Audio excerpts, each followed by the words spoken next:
We climbed to the cliff tops at the third highest peak on the Smoky Mountains, Mount Conte. After a tiring 9-hour drive, we arrived at our first destination, Gatlinburg, Tennessee. We had heard stories of the beautiful flora and fauna that covers the Great Smoky Mountains, so we decided to check it out ourselves. And it did not disappoint. Upon our arrival in Gatlinburg at around 6 p.m., we were greeted by one of the mountain's elusive hosts, the American black bear. It was dumpster diving right in front of our building. Naturally, none of us dared to exit the car until the bear had cleared the premise. Therefore, I used the horn on my car to scare it off. It worked.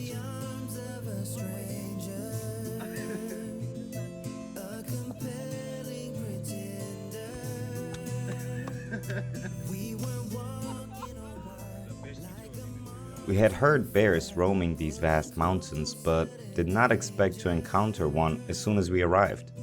So this moment was a reality check for us. A reminder that on the mountain, deep in the forest, we are in the second place on the food chain, not the first. The bear isn't trespassing into our territory. We are trespassing into bear territory. The next day, we embarked on our first hiking adventure. We jumped in the car and drove off. The main road leads through the center of Gatlinburg right into the heart of the mountain. Once you pass that last traffic light at the end of the city, you enter bear country. It is a narrow and winding road through the mountain. The tall trees cover most of the road to where it's impossible to see even the sky at some points. Every now and again, a little sunshine peeks through the branches and leaves just to assure you that it's actually daylight and not overcast. After a short drive, we arrived at our destination, the Alum Cave trail to Mount Conte. We were greeted by a very polite and fun gentleman at the parking spots who told us it's a mere 6-mile round trip to the top and back. Excited and full with energy, we left. The environment is hard to describe. It resembles a thick Amazonian rainforest. A shallow and narrow river seeps through the bosoms of the mountain, hugging the trail. The thick foliage and tall trees make you feel insignificant and vulnerable, as if you just entered the bear's den. All you can hear is the sound of the river. It's silent. Very few birds and insects can be heard. A very eerie place, but for all its creepiness, it makes it up in beauty. The trail is half wet, as if the rain had just stopped. The flora is dripping with water, as if the mountain dew has yet to settle and evaporate. It was still early in the morning, but the sun was already high in the sky. We could tell it was a sunny day by peeking through some spots of the tall trees that haven't covered the sky. Thinking it would be a short hike, we took our time. We stopped to take in the environment, to enjoy nature.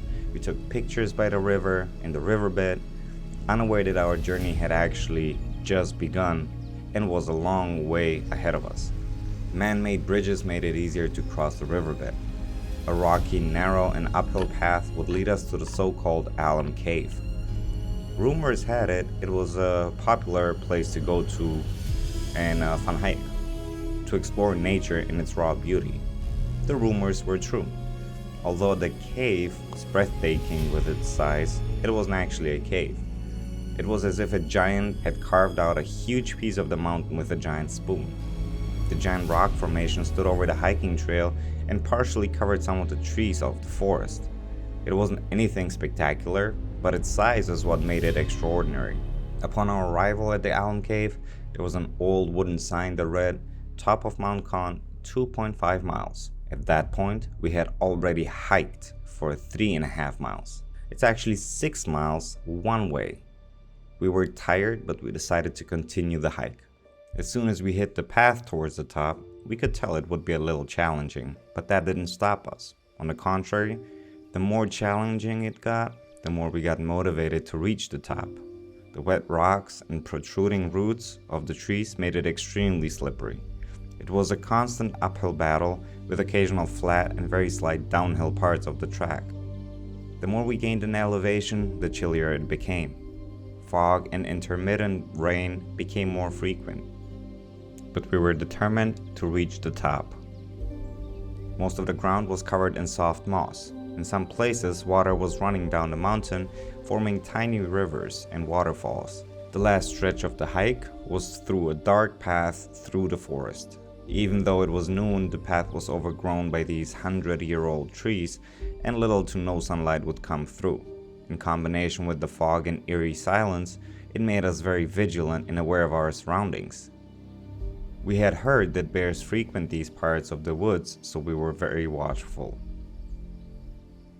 At last, we reached the cabins near the top. We thought that was it, when another sign. Top of the mountain, 0.2 miles. Undeterred, we continued. We had come this far.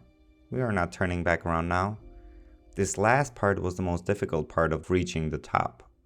We walked in what seemed like a riverbed through the mountain. It was a steep uphill filled with loose, broken, wet, and sharp sandstone. Protruding roots of the nearby trees gave you a false sense of security that you could step on them or hold on to them to balance yourself.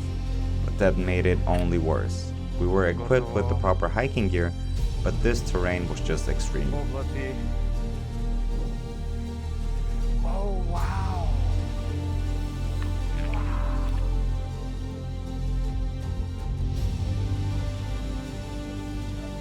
Needless to say, we were a little disappointed by the view, but after a 5-hour hike, we lingered at the top and took it all in.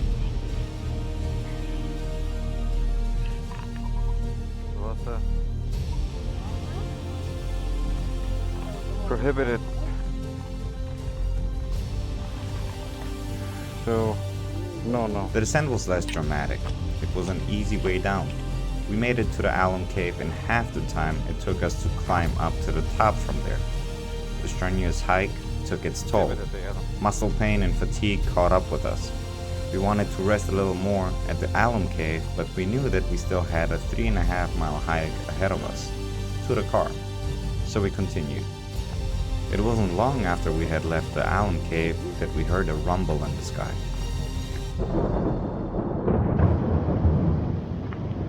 A storm was brewing. It didn't last long until nature unleashed its fury upon us. It started off with a little drizzle, but that drizzle turned into a full-on rainstorm. We sped up our pace, thinking we could outrun it, but it kept on raining more and more.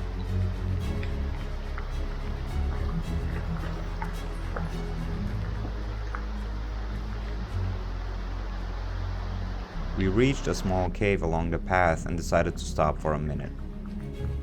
The rain was coming down so much it turned the river brown and increased its flow.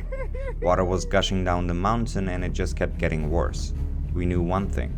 We need to get off the mountain and away from the river. We are not familiar with this terrain and didn't know if it was susceptible to flash floods. We hurled down the path in the rain. After about a half hour, the rain stopped. But you know what they say about rainforests? It rains twice. The rain had stopped, but the wind was knocking down the water from the trees, so it seemed as if it was still raining. We had packed away the cameras so they don't get wet and rushed to the car. When we reached the car, it completely stopped raining. What a surprise, huh? Here are some photos of our journey.